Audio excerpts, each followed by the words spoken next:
We have borrowed over 3.5 trillion Kenya shillings in 3 years.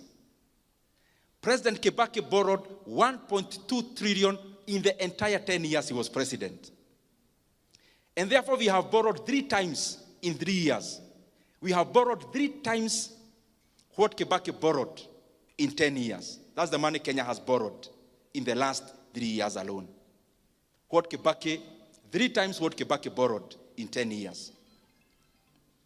And in that money, I have not included other debts that Kenya has now become clever to borrow in the name of something called securitization.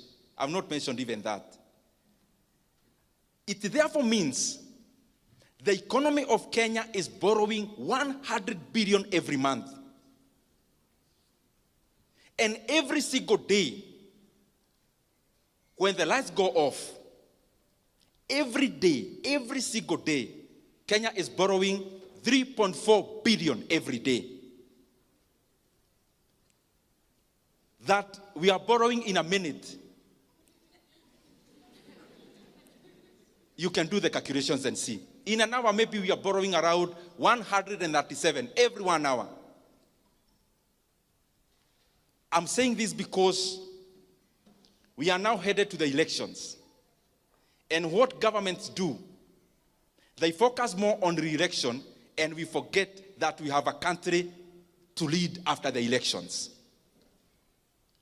And what that means is that every time we are nearing elections, we start having something called fiscal expansion.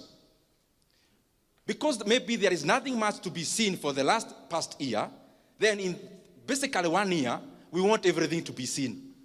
And therefore, what do? We become reckless in borrowing. Kenya is there now. That now our debt is 12 trillion Kenya shillings. I want to request that we do not have to put our country in that kind of pedestal in terms of borrowing. Kenya has always had development for the many years, but we never had to borrow that much.